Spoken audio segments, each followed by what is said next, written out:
The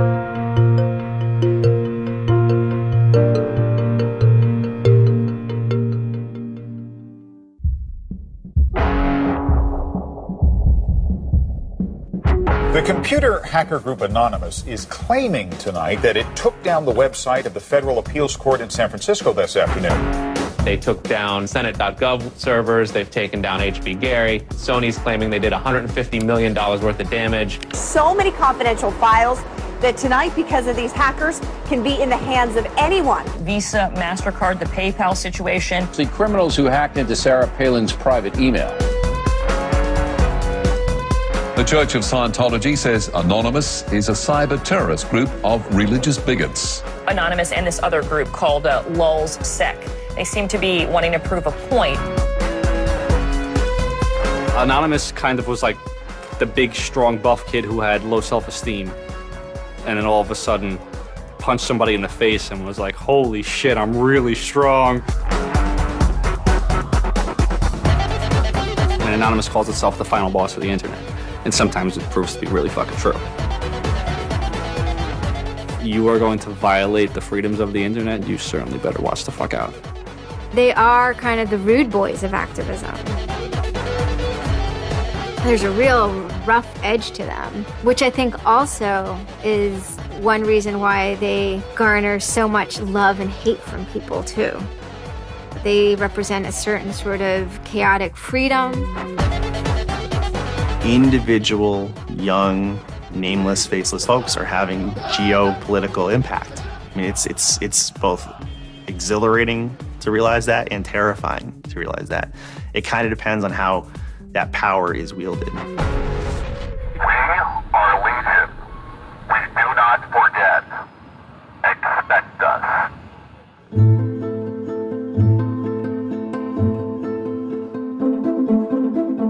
We stand for freedom.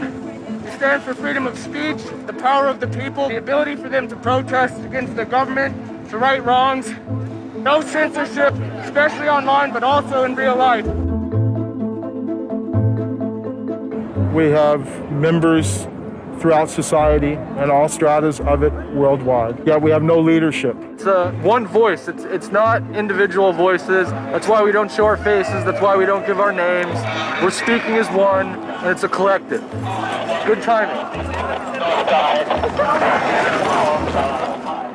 I would love to live in a country where the government fears its citizens and not the other way around. But right now, plenty of anonymous actors are in hiding because of fear of reprisals by the government. I've been called many things. There's unpatriotic. That we're just a bunch of children sitting in our parents' basement. I got called a terrorist sympathizer. We've been called kids, we've been called cyberbullies, we've been called hooligans, and sometimes those words aren't entirely unfair, but this is a serious political movement. No one, in the general public really seems to get it. What they don't seem to get is that the ability for Anonymous to be everything and anything is its power. Anonymous is a series of relationships, hundreds and hundreds of people who are very active in it and who have varying skill sets and who have varying issues they want to advance and who are collaborating in different ways each day. They're a little bit like a prism or kaleidoscope. They've got many different facets and many different sides. Of course, when you spend enough time with them, you start to get a sort of feel or texture that's not just random, right? Yet it's very multifaceted, very rich, which does span from the quite lighthearted to the very, very serious. Bob Dylan had a line in a song just saying, to live outside the law, you must be honest.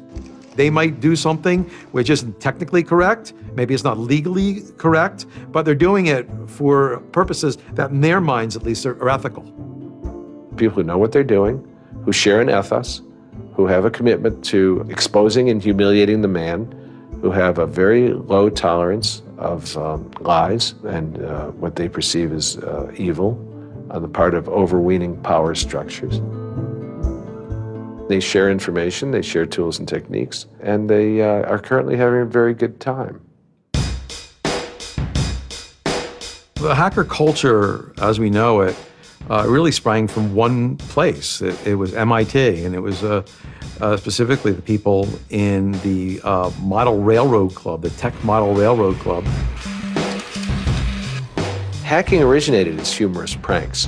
When the guys at MIT put a Volkswagen up on top of the dome of the building, and people woke up and saw the car up there in the morning, or they measured a bridge by the body lengths of somebody. I would say his name was Brian, and discovered the bridge over the Charles River was, 822 Brians.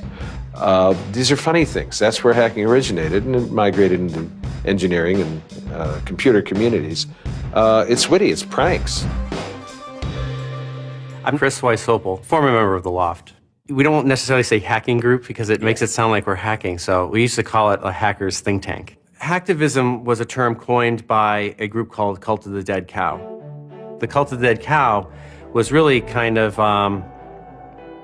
sort of like a propaganda type of organization.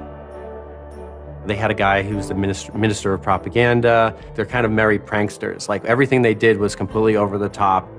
One of the guys there coined the term hacktivism because he saw one of the things his group was doing, which he called hacktivism, was writing software that people in other countries could use to communicate securely, even if their government was spying on them.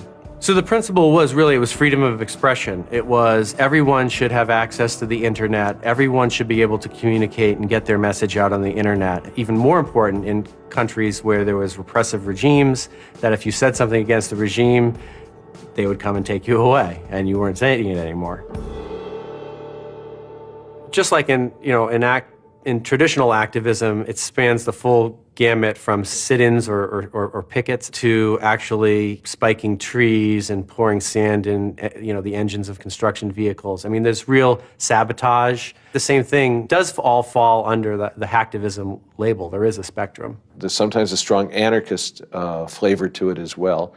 It's resistance to authority and those who would impose groupthink and group behavior on people, which was rightly perceived to be a consequence of the digital revolution as it was used by people in power to do hacking on behalf of righteousness and to redress the grievances of the world. Lance lowered Don Quixote on his horse, nag though she was, flying at the windmills of modern life. Anonymous grew out of what's known as 4chan. And essentially, this is just a website where people can upload images and you don't actually give your name. It's just sort of anonymous. When you look at 4chan, you're often surprised because it looks like a site from like 1995 or something. The idea is very simple. You post a comment and you post a picture. And you can post under your name or anonymously. And it's separated into boards about particular topics. So there's topic on anime, there's topic on weaponry. There's like a 4chan board for origami, and you just upload interesting pictures of origami.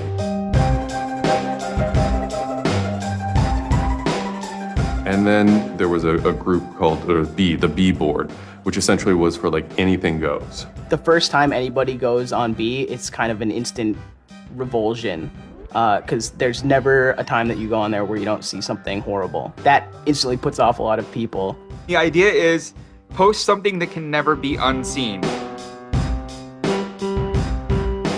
Half of the posts on B are there specifically to make people not want to come back to B. It's what you get when people are allowed to express themselves with absolutely no restrictions whatsoever. It's the kind of sum of human imagination, and people can get together and think together without any limits or parameters. It's the most vile, disgusting, and funny thing on the internet.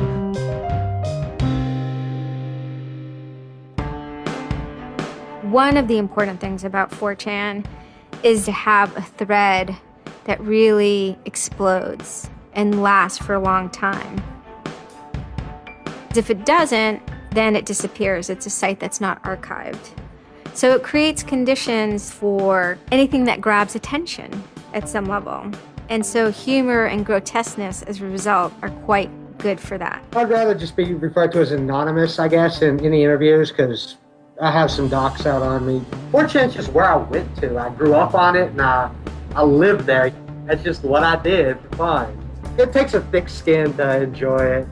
But, as long as you're not offended, you'll occasionally come into something really cool or really creative on 4chan. I think the most interesting thing about it is how you can watch memes evolve. You'll see something posted one day, and then a week later it's got 50,000 derivatives of it. A meme is basically just an idea. It's kind of like a gene, but in the realm of the idea. A lot of the great internet memes that we all know and love, lolcats, right? Little cats doing funny things, and then they have, Icon has cheeseburger, right? All that stuff seems to start in this like petri dish that is 4chan B-board.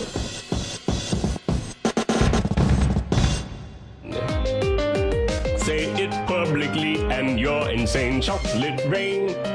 Name any meme from the last about 6 years, and I'll bet you either in its first posting ever was on 4chan, or at least one of its earliest revisions that became what it was on 4chan. I can see the food situation is so we'll be on our way. It's basically the best breeding ground for internet culture, as far as I'm concerned. With your neighborhood insurance rates, chocolate rain. 4chan is also very known for acts of trolling. Trolling is a fucking art. Trolling is getting the person you're talking to get as pissed off as they possibly can, and for no reason except for your own enjoyment. Maybe you're trying to illustrate a point, but it's mostly for your own enjoyment. For them, it's funny that like people think the internet is serious business. And if people think the internet is serious business, it's a troll's job to make their life terrible. The idea of anonymous came initially as a joke. I mean, somebody suggested that what if the whole site, what if 4chan, what if B was just one person? And what if that's just one guy called Anonymous sitting somewhere and you're just reading all these posts by one guy? And it kind of looks like that from the outsider's perspective. I mean, there's no way to tell the difference. It might as well be one guy. Fox News did a very famous segment about it. They call themselves anonymous. They are hackers on steroids, treating the web like a real-life video game, sacking websites, invading MySpace accounts, disrupting innocent people's lives. And if you fight back, watch out. Destroy. Die. Attack. Threats from a gang of computer hackers calling themselves Anonymous. I've had 7 different passwords and they've got them all so far. Anonymous hacked his site and plastered it with gay sex pictures. His girlfriend left him. She thought that I was cheating on her with guys. As long as I can think back, Anonymous have done some pretty off-color things in the name of getting cheap laughs, But, I mean, that's part of the culture. They get what they call lulz. Lulz is a corruption of LOL, which stands for laugh out loud. Anonymous gets big lulz from pulling random pranks. For example, messing with online children's games like Habbo Hotel. Habbo Hotel was this online community where you had an avatar and you walked around and talked to other people. It was kind of like an early version of, World of Warcraft or Second Life or any of those virtual worlds. What the people on B did was invade Habbo Hotel, created, thousands of avatars. They all had this one uniform of a black guy with a big afro wearing a black suit. And so there would be thousands of these people, black guys, black suit, huge afro, walking around this world, and they would do things like form a swastika out of themselves. And I think that was a real landmark because it was when they were able to see that, they can use their numbers to do something really interesting and really disruptive. So we blocked the entrance to their pool, and that just pissed them off so fucking much. It was fucking beautiful. That was fucking just wonderful. Wonderful times. Those kids love that pool. They love the shit out of their pool. The goal was actually to offend everyone, simply because the idea that we could offend you by drawing a little shape on the screen was stupid to the people involved in it. They were like, really? You're going to get that mad over us just drawing this on the screen? Wow. Well, you need to refocus a little on life because this should not be upsetting you that much. All these different organizations online, whether it's 4chan or just any website, there's typically a community aspect to it. This is where people have their social relationships. This is where their friends are. This is where they have a creative outlet. And so all those aspects are going into groups like Anonymous, where people feel like they're part of a bigger thing and they're able to express themselves within that group. There were certain words, certain phrases, certain ways people respond to things, certain images that were posted that created a pattern, and that pattern was, I guess, the origin of what is now Anonymous. It's like Freemasons with a sense of humor, in so much as they have this common symbology, and one of their chief joys, which is kind of wrapped up in power and secrecy, was the fact that they could recognize each other by referencing these symbols, referencing these phrases. Over 9,000. It's over 9,000! I lost my iPod. Mudkips, anything involving mudkips. So you have this weird sort of international culture developing with people, across the world, wherever they may be. In late 06 and, into early 07, there's a bit of a sea change where instead of just posting a bunch of content or randomly saying we're going to go over to some website and post a bunch of dirty comments against someone, it becomes a little more organized. Welcome to the Hal Turner Show. They went after a guy named Hal Turner. I am being discriminated against because I'm white. Hal Turner was a neo-Nazi who was, big online and had a podcast. I think that the 14th Amendment was not ratified properly, and I think, therefore, it is still okay to have Negroes as slaves in America. The first time I heard about Hal Turner is he was knocking somebody on 4chan. There's a million neo-Nazis out there.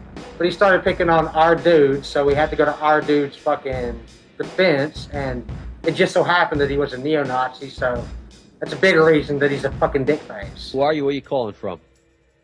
Hola, this is Pedro. Spick, don't call. Diego. He was just a horribly racist radio personality who seemed to handle it well when you called in. Like, he could handle being berated by Anonymous.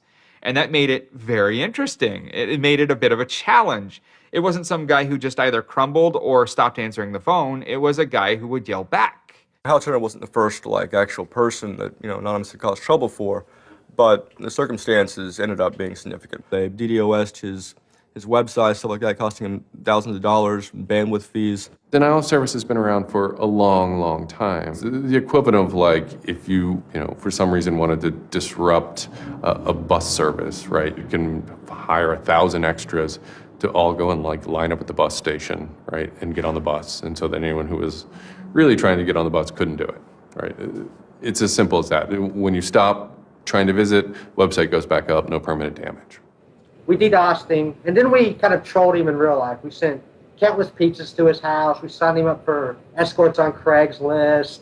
We sent a bunch of pallets of industrial materials to his house, which he ultimately had to foot the bill for. And basically, we destroyed his ability to pay for his radio show, and that took him off the internet.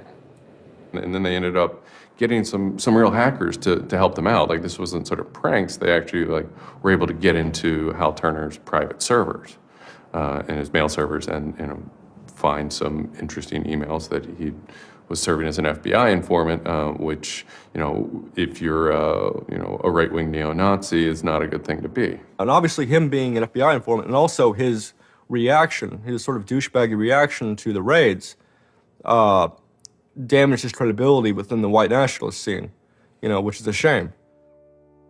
Hal Turner's gone. He's been prosecuted by the feds for threatening judges. What follows is a period of confusion and anger in which, the original Anonymous people, the sort who want to keep Anonymous as this nihilist little, ridiculous group, are upset that now, that the most terrible thing on the internet is now becoming a force for good all of a sudden. I'm Mike Vitale, and my handle is Seth Dude. Now, this is January 2008. Anonymous is strong now. We're not a little dinky fucking group anymore. This is millions of people worldwide, and we're watching. And then Scientology stepped in with a big target on its chest. A video came out of Tom Cruise that was supposed to be an internal Scientology video, talking about secrets of Scientology. Being a Scientologist, when you drive past an accident, it's not like anyone else. As you drive past, you know you have to do something about it because you know you're the only one that can really help. It talks about you're the only one who can stop, bad things from happening. And so this is kind of widely mocked online. It circulated like wildfire. Instantly, the Scientologists post a DMCA, Digital Millennium Copyright Act. And this is a way that if you own content, you can go to video sites, upload sites, and have your content pulled when someone uploads it illegally. So Scientology's always at odds with the internet, always trying to legally bully people out of fucking them over on the internet. They always did that. And then here they are trying again, but you know what? Anonymous saw that and they said, oh, you guys just fucked around badly. Like, you're trying to censor our internet. Are you trying to take a joke away from Anonymous? Like, you don't do that. A few people on 4chan posted, hey, we should grab that video and post it on a few other sites. What followed was, it's this term called the Barbra Streisand effect. And this video, as they're attempting to suppress it, went everywhere. Like, everywhere you look on the internet, you were gonna stumble upon this video. Actually, Gawker, the site that I work for, was, I think, the first one to put it on the website, and we got in a huge legal battle with Scientology, who wanted us to take it down.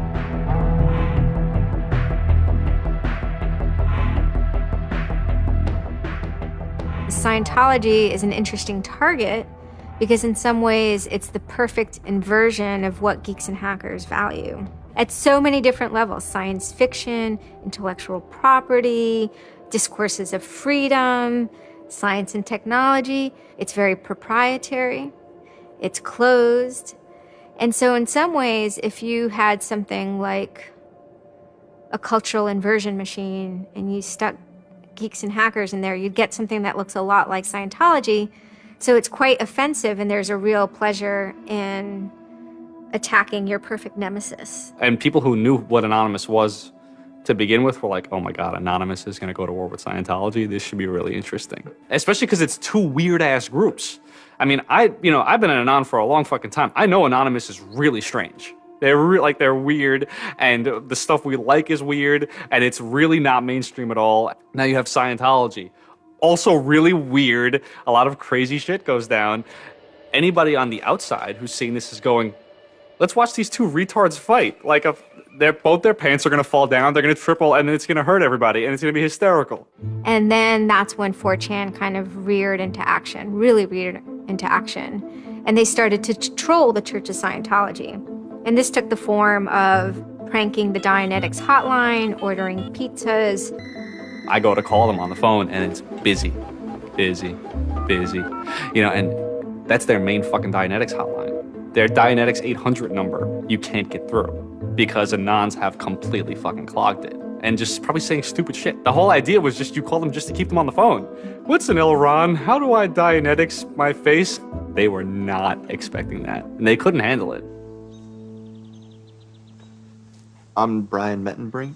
I had just gone to 4chan just on pure happenstance, and I saw a post about the Scientology thing, and I started looking up stuff, and I'm like, oh, this is actually for a decent cause. I think I'll, do this. Anonymous members have developed a distributed denial of service attack tool called Low Orbit Ion Cannon, which is a name taken from a computer game. Low Orbit Ion Cannon is what's called an end game weapon in Red Alert.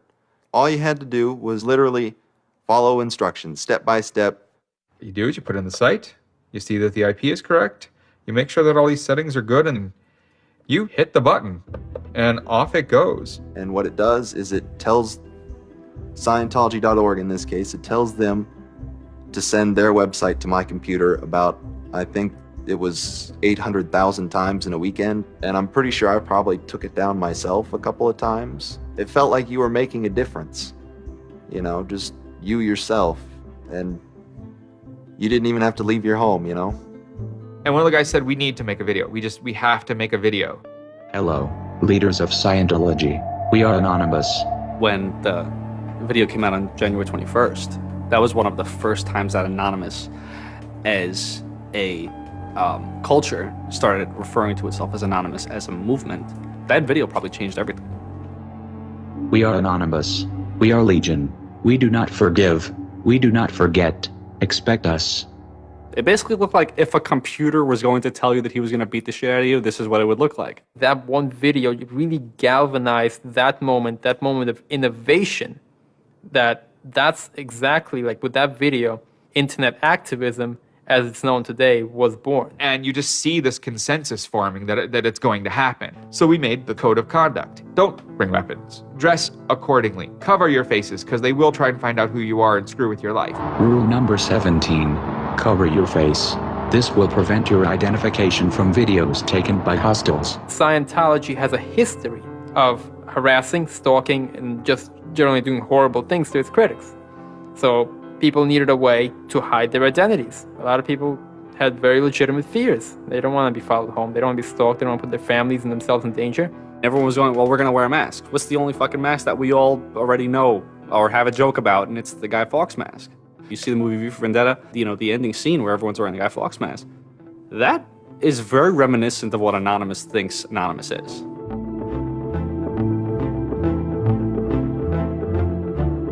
We wanted to represent anonymity in some way when it moved into real life.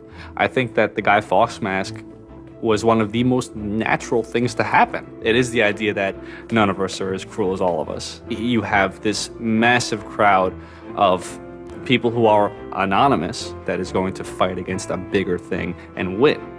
Even after watching the video, it's like, yeah, this is great, but who's actually gonna do it? Who's gonna step up? Are people actually gonna get out of their house? And I guess we were really affected by the stereotype of that whole community, there being internet nerds, that too afraid to leave their mom's basements. No one thought that they were gonna come out. This is me on the way there. I haven't slept. I'm very fucking tired. And I remember going to the park that day, and it's really fucking early in the morning, which I thought was a bad idea. And I'm smoking a cigarette, and I'm looking around like, where the fuck is everybody? There's nobody here. So here I am, sitting in Bryant Park, waiting for the other announce to show up. I remember thinking like, oh fuck, like, am I gonna be the only one in the park? Am I gonna walk to Scientology with fucking 6 or 7 people? Which totally defeats the entire purpose of this, because now they could single me out, you know? Then I get up and I start walking around, and I see there's a lot of green balloons over there for some reason. On the other side of the park, there was like fucking 200 people. There was Guy Fawkes masks everywhere. And I'm like, holy shit, this is huge. There's a fucking lot of us. That's pretty good. I had no idea how many Anons there were until we started moving. And it just fucking got bigger. I remember walking through Times Square, and everybody in Times Square was an Anon. Like, and you know, this is like a fucking 1,000 person per like fucking minute foot traffic area. And everywhere I'm looking, I'm seeing fucking Anon symbols. It was fucking wild. It was really wild.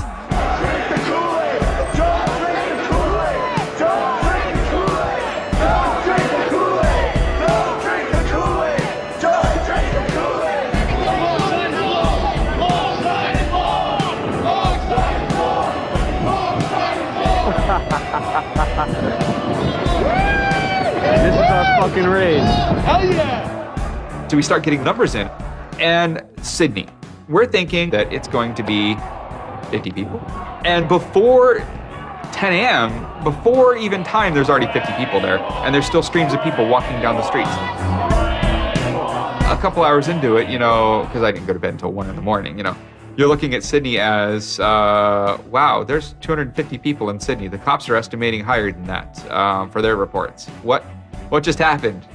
Adelaide, Perth, and Melbourne happened. And, you know, over 200 at each of them. We nearly broke 1,000 leaving Australia. Now, the next protest was Tel Aviv, which had actually gotten its first Scientology building right before this. There were Palestinians and Israelis at this protest, both holding their flags. And at one point, they actually switched flags and held up each other's flags and whatnot. It was awesome to see. I call our guy in London, Britanon, and I say, hey, what's going on there? And he's like, did you just get out of bed? I said, yeah, I haven't even turned on the computer. I just figured I'd call you. And he said, we've got 600 people and the cops are really, really mad at me. All the major cities were having hundreds of people come out. It was massive. Clearwater had like 300 people. I don't think anyone beat out LA. I think LA had over 1,000 people. The thing that happened was something completely different, and hundreds of people from every city just swarmed the streets. It was kind of overwhelming, a little even scary, but scary in a good way. Soon, we're at around the 10,000 mark, and we were joking the whole time, over 9,000, one of those memes. It was too surreal. It was not believable. You go by what name? We are anonymous. It was very empowering, especially after people saw the thousands of people showing up. This was it. We owned the world at that point. We all met each other. The idea of an Anon is you're fucking alone until you get to 4chan, and then these people all think like you, And all of a sudden, you're not alone. You are with fucking 500 others, they all know the same jokes as you. They all clearly have similar interests as you. Here's your culture. You meet your own people finally. It's perhaps a little surprising. It's not just preteens or teenagers. There's a far more even mix of males and females than you would imagine otherwise. And there were a lot of these so-called guys who weren't socially good. They were very awkward. They still lived at home at 23, half of them virgins. And I'll tell you, the amount of those people who got laid from these protests happening is in the thousands that would not have for years probably. That's why those protests were so important. It was a chance to finally meet other people that were previously anonymous and unknown, and hence it was the moment of the end of their anonymity. Scientology, they kind of fought back, so to speak. They posted stuff online. While claiming they are peaceful, in less than 3 weeks, anonymous members made or encouraged 8,139 harassing or threatening phone calls, 3.6 million malicious emails, 141 million hits against church websites, 10 acts of vandalism, 22 bomb threats, and 8 death threats against members and officials of the Church of Scientology. They wanted to find me. They did.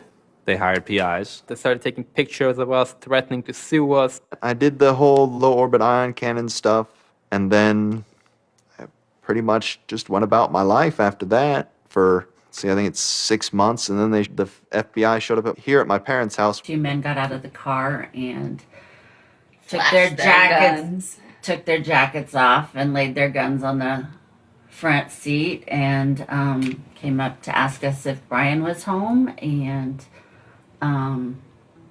explained that they were the FBI and they were looking for Brian, and I've never been so scared. I did the second most damage is what Scientology said. I sent the second most out of everybody. So I got the maximum for my category, which was 1 year in prison and 1 year supervised release. I think, the way I feel is for what I did was one of the most lopsided punishments I've ever read about or heard of. Yeah, I think it's ridiculous, especially the year supervised release where I can't touch a computer for a year. I'm not sure what that's supposed to solve except make my life difficult. So that computer behind me back there, I could go back to prison if I went over and touched it. I'm very proud of what he did. He stood up for what he believed in. I never would even dream of hurting anybody. It's just not me.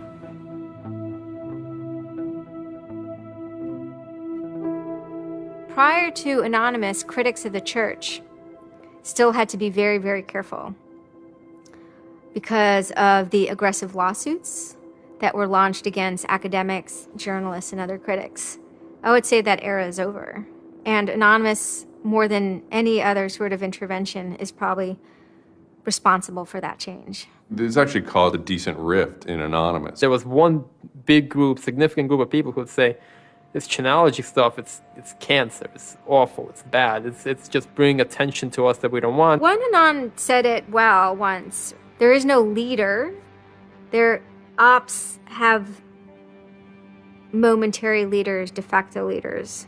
Almost through meritocracy, there's more respected or more persistent participants. Some people participate in a single operation and are never heard from again. It might even be a housewife who just, agrees with that political statement or that protest. I like to describe this with the picture of a bird swarm. Everybody's flying very, very quiet. Suddenly, one bird flies into the other direction and the mass fly into the same direction, following that person. It's totally okay to say, I'm sorry, I don't take part. When chronology was running full force, it was like a kid stretching for the first time and actually seeing the real power. If you had asked me all throughout 2008 and most of 2009, is the politics of Anonymous always going to be sutured and hinged to the Church of Scientology? I would have said yes. And it became unsutured, unhinged, when a different political wing was born in 2010.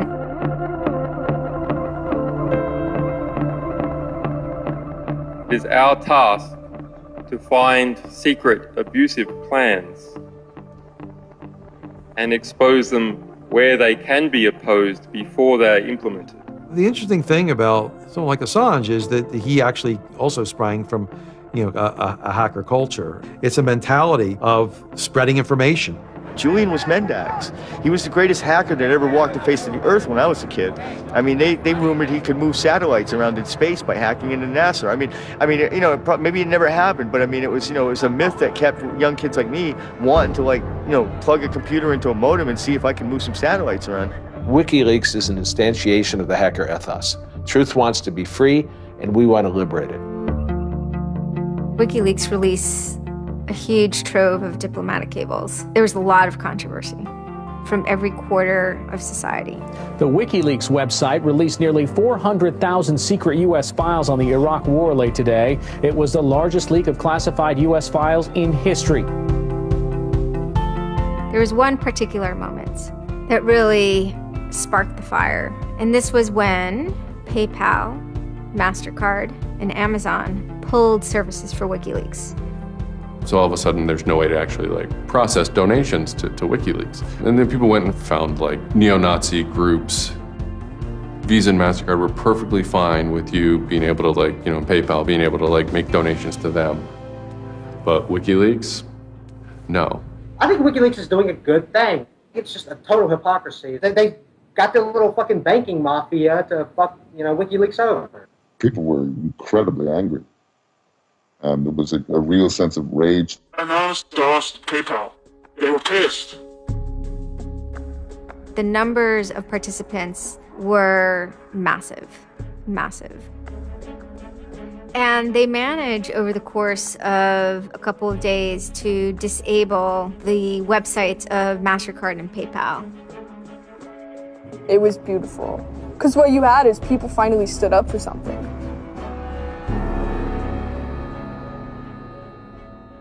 My name's Pete Fine. You can call me an internaut or a hacktivist. Telecomics is an ad hoc cluster of volunteer net activists who have spent much of the last year trying to keep the internet running in the Middle East. In kind of the lead up to the Egyptian revolution, we would tweet on people's behalf. We would get people from Egypt who were unable to access Twitter on their own on our IRC network, and we would take reports from them and tweet them out using our account to kind of help them get the word out about what they were experiencing.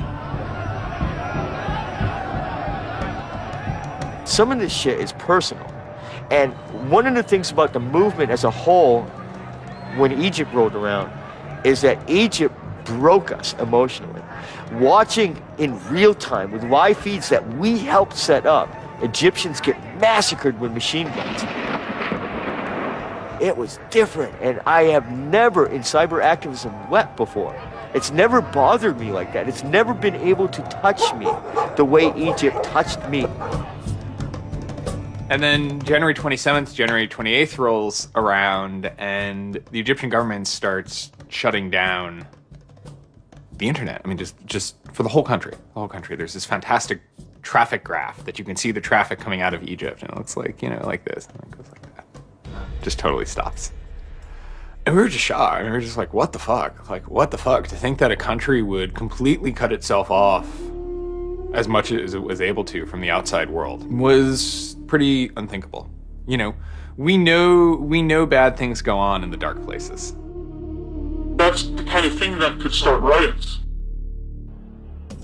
I think when Mubarak did what he did, I think it really upset people here as well as in the Middle East. I put myself in their place, and I found myself in a desert of nothingness because he just wiped out everything that my world incorporated.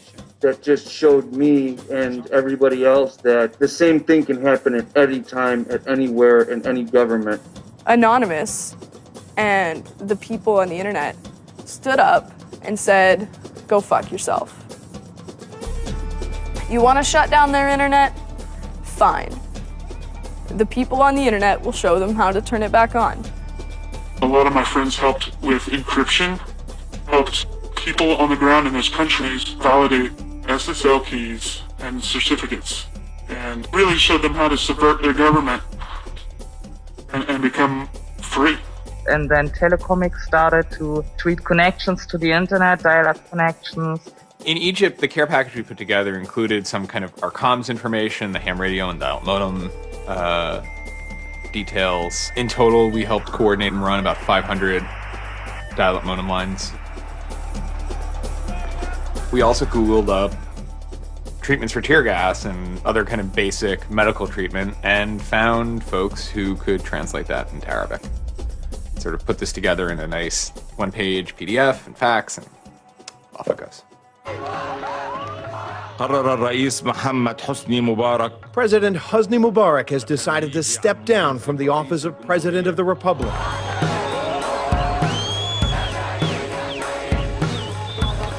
When Mubarak left, it was a hell yeah moment.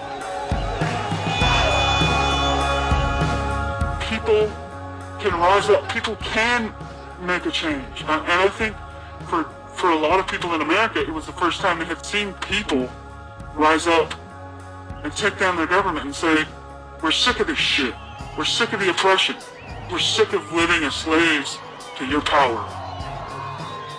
We had Egyptians come thank us as we're doing this stuff, and I said to them, like, look, you guys just get our back if stuff goes down here. It's a revolution that was facilitated by the internet, by Facebook and by Twitter. Not caused by it. I mean, 50 years of dictatorship has caused the Arab Spring. But the internet has certainly been helping. Although it was awesome and it was one part we were fighting for me it was quite clear that it's not the end of the story. That it's not suddenly changing into rainbows and nine cats or whatever, but that we now have to watch even more. Suddenly on February 5th, Financial Times article comes out that we all see. And it's quoting this guy named Aaron Barr, who's the CEO of HP Gary Federal, which is an intelligence contractor. And Aaron Barr is telling this Financial Times journalist, Joseph Min, that he's been secretly monitoring the AnonOps server where all this is going on, and has done so for several weeks, and using his own custom brand of information operations techniques, has managed to identify the alleged leadership of Anonymous, including 25, quote, lieutenants, unquote, some sort. We have to see this document. Everyone wants to know. We don't need to destroy him. We don't need to destroy his company. So they get it. It was unbelievably easy to get into that network. Now, to put that in hacker terms, Anonymous is a hornet's nest. And Barr said, I'm going to stick my penis in that thing. The HB Gary hack brought about 70,000 emails. Probably the most important ones had to do with a proposal that HB Gary had already formulated. It was packaged up as a nice PowerPoint presentation, kind of act as privatized agent provocateurs, where they were going to discredit WikiLeaks. HB Gary was proposing submitting fake documents to WikiLeaks, and then when discovered as fake, the error could be called out and it would discredit WikiLeaks. Right. So there's a lot of like specifics that I can't talk about. So let me try to answer that though in a general sense. Well, first of all, it's probably no surprise to anybody. I'm not a big fan of WikiLeaks. I think that the broad purpose of trying to get as much information, proprietary or classified information for the government, expose that, is an extremely destructive and dangerous purpose. The proposals involve conducting information war on WikiLeaks and its supporters, creating dissension within WikiLeaks, DDoS attacks. You also wanted to launch cyber attacks on WikiLeaks infrastructure to get information on document submitters. Well, one thing I guess I want to make sure is clear is, none of those activities had actually occurred.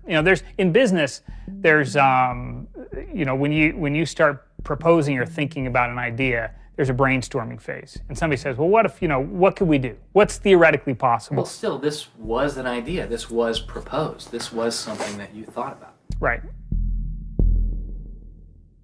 They also wanted to go on a campaign kind of targeting Glenn Greenwald, who's a reporter for Salon, who's an outspoken kind of critic of the government and supporter of WikiLeaks. It seems like you're trying to attack a journalist here. Yeah, and I don't want to talk too much more about Glenn Greenwald, but other than, what I previously said is, there was never an intent to attack journalists, not on my part. I guess I should say, I should generalize that and to say that, I would never just outwardly attack a journalist, other than if I felt that there was a journalist in my mind that was acting unethically, that's a fair game for having a public discussion about. They were walking a very fine ethical line at points, and in many cases, the mass opinion is, no, they stepped well past it. I will not support broad theft of information released to the public, because that's nothing but destructive. If somebody has information that's been stolen from them, and whether or not WikiLeaks encouraged the theft of that, or whether or not it was just put in their lap, still they're threatening to release the information that is the private property of another organization. So your choices are to just allow that to happen, or to try to stop it. How offensive is too offensive? We've certainly seen a lot of strategy coming out of governments across the world now saying, publicly admitting that they need to develop better offensive strategies in cybersecurity, because defense as a whole, it isn't enough. It never is enough. In the court of public opinion, that took H.B. Gary quickly from being a perceived victim to being a perceived villain themselves. It was becoming harder and harder to distinguish the good guys from the bad guys. And then, kind of seemingly out of the blue, there was something by the name Lulzsec that sailed into the seas. Lulzsec, it's sort of a group, mostly from Anonymous, who, large part of the same people who hacked H.B. Gary. And they decided to form this little group and just carry on operations sort of outside the purview of Anonymous for a while. They hacked whatever they wanted, they released whatever they wanted. It's almost like they had no rules. They just said, this is what we're going to do. We're going to stir up the cart. We're going to make some trouble. We're going to make some waves. And they did. The majority of time, the majority of Anons are not doing anything particularly illegal. When they are, a huge number of them try to do that in a very specific political context. For those people, what Lulzsec was doing, they were funny, but they were attacking random targets. They were breaking the quasi-rules by attacking media. PBS's Frontline runs a documentary mainly focused on Bradley Manning, the alleged leaker to WikiLeaks. And a lot of Bradley Manning supporters didn't like it. They hacked a website putting a story that Tupac and Biggie had kind of escaped the world of celebrity fame and attention and retired quietly and discreetly in New Zealand. Lulzsec, when they attacked PBS, that gave me the creeps, As a journalist, I'm not too thrilled with the idea of someone judging that we don't like you to write that. We don't like your reporting, so we're going to shut down your website. I'm uncomfortable with that. It could be me, and I could be writing something about a group that they didn't like, and I'm happy to sit and talk with them about it, but don't shut my website down. This is obviously about freedom of speech, so attacking the press would be would sort of be a bit of a contradiction. So people have said, well, we shouldn't do that. And obviously LulzSec had a completely different agenda, so they had no problem doing it. Activism started to become sort of, I would say, almost more nasty, using, sort of more no-holds-barred kind of attacks, sort of more vicious attacks. They sort of saw themselves as going out there, breaking into like anything, everything, governments, corporations, police departments, largely for the same reasons Anonymous would. They went after Arizona for immigration policy, 50-day run, causing mayhem, havoc, and then ended it. The computer hacking group, Lulz Security, has announced its disbanding, saying it had achieved its mission to disrupt government and corporate organizations for fun. I call this whole thing the rise of the chaotic actor. And chaotic could be chaotic good, neutral, or evil. If you go back to the old Dungeons and Dragons charts. And some people see Anon Ops initially, let's stick with Anonymous, as chaotic good. They saw Operation Payback, or they saw attacking Scientology, and they say that's good. It's like Robin Hood, right? Chaotic good. Outside the system, but doing something good. Other people saw Anon as chaotic evil, like the Joker. They just want to see the world burn and doing potentially irreparable damage. And the truth is, yes, it's the entire column of chaotic. I'm actually a little less concerned about some of the things LulzSec's done and more concerned about the next generation of LulzSec, the next turn of the crank of who takes it further or is more aggressive. Whoever fights monsters, should see to it they don't themselves become one. Really, as powerful as they seem to be, LulzSec and Anonymous are really small potatoes compared to the bigger operations that are going on that we don't hear about, maybe operations funded by government. 16 people were arrested today, but dozens of FBI agents targeted alleged members of the loose-knit hacking group. Armed with search warrants, agents hit 6 homes in New York, along with locations across the country. The people arrested yesterday were suspected of attacking PayPal's website after the company shut off payments to WikiLeaks. Defenders of the hackers say they're merely engaged in civil protest, but FBI officials worry the disruptive cyber attacks could move in a more dangerous direction. So the FBI shows up at 6 in the morning, and it was really obnoxious. And I remember being frustrated and angry because there was nothing that I had done that would have justified an FBI search warrant. They came and guns blazing, all this other good stuff, busted down the door. I immediately just dropped down to the floor, 180, didn't want nothing. I wasn't trying to fight nobody. Even if you accept what the government is saying is true, what is important is that people are participating in the process. It is very much the process. It is sitting in a counter in Selma, Alabama, 500 Freedom Riders refusing to allow people to go and sit in at a segregated lunch counter. They write books about that stuff. It is demonstrating at a street corner saying no to a war. It's just a different, it's just a different vehicle. It's the same result. There's always going to be legal consequence when you decide to break the law. That comes with the territory. And it would be naive not to expect that. The question is whether the punishment will be proportional to the crime. And I suspect it might not be. People will be watching very closely to see how these cases proceed, on what grounds, and whether there's any room during the trials to think, especially of the denial of service attacks, as a legitimate form of protest.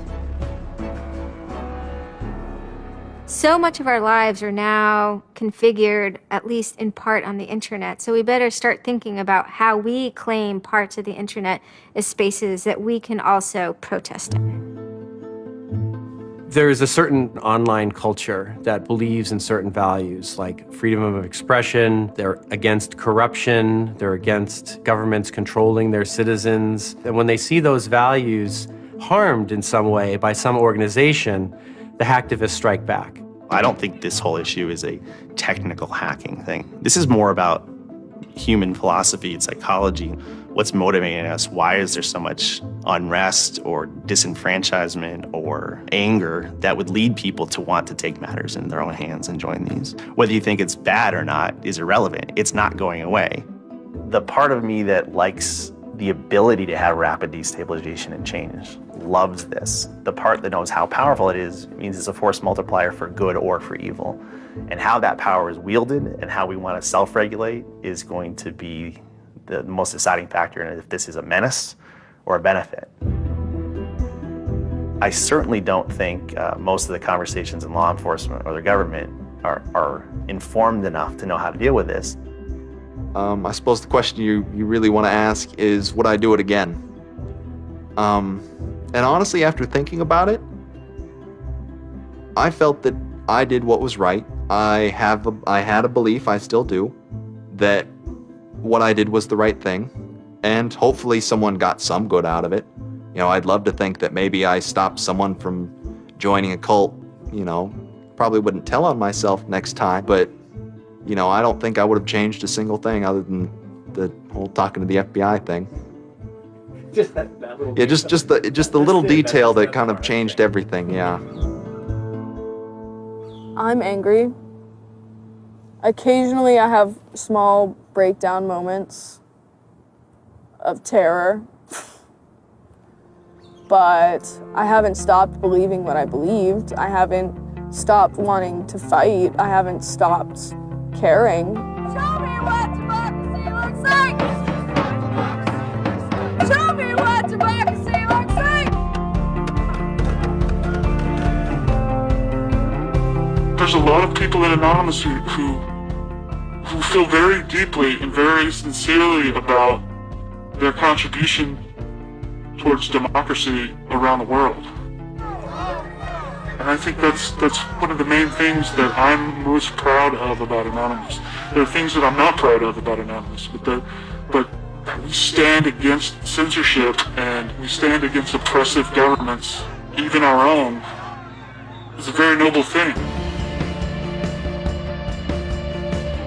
And history teaches us that change simply doesn't come with flowers. It doesn't work. No? If they say I'm a criminal, damn, well, then I will be one. I don't care if you're a Democrat or a Republican or an independent or if you like Ron Paul or if you worship pigeons or Scientology or if you're Catholic or atheist or Methodist. I don't care about that. Your opinion matters. I don't care if I disagree with it. I don't care if I hate your guts. Your opinion matters.